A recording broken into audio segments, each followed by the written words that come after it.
Hey everyone, and welcome back to my channel, or if you're new here, my name is Josh, and in today's video, we're going to be comparing the Capital One Quicksilver credit card with the Chase Freedom Unlimited credit card, and we're going to be going over the main features of both, comparing the two, going over their biggest pros, going over their biggest drawbacks. So hopefully by the end of this video, if you're deciding whether to go with the Quicksilver card or the Freedom Unlimited card, you'll have a better idea of which one to pick at the end of this video. But before we go ahead and dive into the main features of both cards, if you would mind helping me out real quickly by just giving this video a like, that just helps out with the good old YouTube algorithm, and also consider subscribing to my channel if you have not already.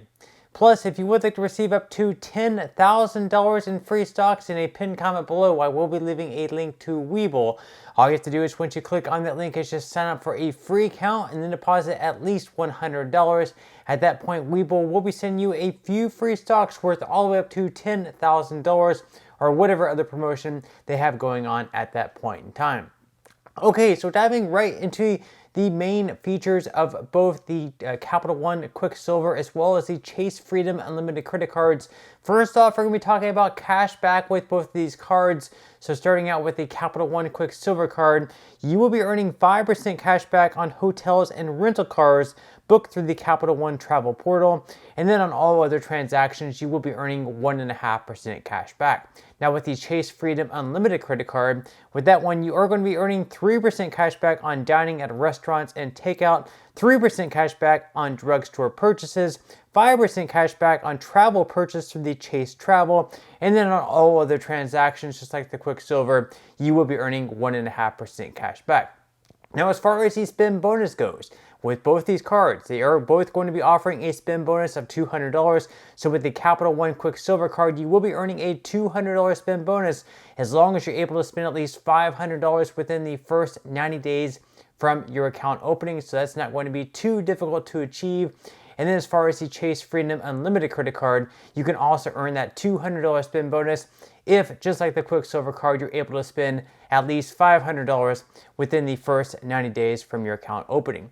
Now, another way these two cards are similar is that they both have an introductory APR on both purchases and balance transfers. So with both these cards, you are going to have a 0% introductory APR on both purchases and balance transfers for the first 15 months of your account opening, so that can definitely be a perk of both cards. These two cards also have more similarities as well. So just for instance, with these, the rewards will not expire with either card. So if you earn, let's say, like $300 in cash back, you don't need to have a rush of using the cash back within like the first year or two with these cards, because the rewards never expire. And then on top of that, with these cards, there's also no annual fee either, which means that you can basically keep them forever. There's really no point in canceling them, because it's not like you're paying like a $95 annual fee or something like that, where you would have to sit around and consider whether or not paying an annual fee would be worth it with the rewards that you're receiving back, because once again, with these cards, you do not have to pay an annual fee.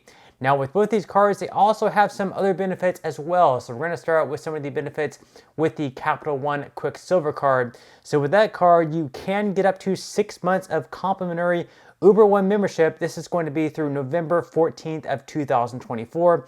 You're also going to be receiving extended warranty protection, travel accident insurance, and you're also going to be receiving 50% off of handcrafted beverages at Capital One cafes nationwide. So those are the other benefits with the Capital One Quicksilver card.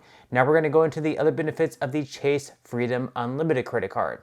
So with these, you can receive complimentary 3 months of Dash Pass, which provides unlimited deliveries with $0 delivery fees and reduced service fees on eligible orders on DoorDash and Caviar. You're also going to be receiving 5% cash back on Lyft rides through March 31st of 2025. You'll also be receiving complimentary 3 months of Instacart Plus membership, which provides unlimited deliveries with $0 delivery fee and reduced service fees on eligible orders as well. Then you're also going to be receiving zero liability protection. So if someone steals your credit card, whether it's your credit card number and they go online to make hundreds or even thousands of dollars of transactions, or it's your physical physical card and they use it in an actual store, you will not be held liable to pay for those transactions because you did not authorize them. Then on top of that, you're also going to be receiving purchase protection. So this covers new purchases for 120 days against damage or theft, up to $500 per claim and $50,000 per account. Then you're also going to be receiving extended warranty protection. So this extends the time period of U.S. manufacturer's warranty by an additional year on eligible warranties of 3 years or less. Then you'll also be receiving trip cancellation or interruption insurance. So with this, you can be reimbursed up to $1,500 per person and $6,000 per trip for your prepaid, non-refundable passenger fares if your trip is canceled or cut short by sickness, severe weather, and other covered situations. And finally, you'll also be receiving auto rental collision damage waiver. So as long as you decline the rental company's collision insurance and charge the entire rental cost to your card, coverage is going to be provided for theft and collision damage for most cars in the US and abroad. Now, you should definitely keep in mind that the coverage with this is going to be secondary. So again, that's definitely something that you'll have to keep in mind as well. So now that we went over the main features of both these cards, at this point in time, we're going to go ahead and dive into the APR and fees because, of course, this is also super important as well. So starting out with the Capital One Quicksilver, both on purchases and balance transfers, you're going to have that 0% introductory APR for the first 15 months. Then after that, it is going to rise up to either 19.99, 26.24, or 29.99% based on your credit worthiness. Then as far as cash advances go, on this channel we always recommend to stay far away from cash advances.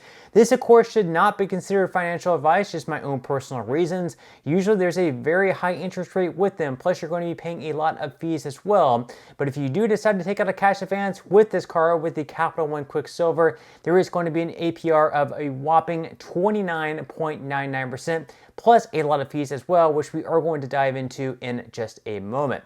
Now, moving on to the Chase Freedom Unlimited card, just like the Capital One Quicksilver, once again on purchases and balance transfers for the first 15 months, there is going to be a 0% APR for that time frame. Then after the first 15 months, that is going to get boosted up to either 20.49 to 29.24% based on your credit worthiness. Then as far as cash advances go, just like the Capital One Quicksilver card, the APR on those is going to be a whopping 29.99%. Now moving on to fees. So with the Capital One Quicksilver card, the fees on that one, for the annual fee, there's not going to be an annual fee with that card, so it's definitely a positive. Then as far as the Chase Freedom Unlimited card goes, this one also has some fees as well, which you'll definitely have to look out for. So as far as the annual fee goes, once again with that card, there is not going to be an annual fee.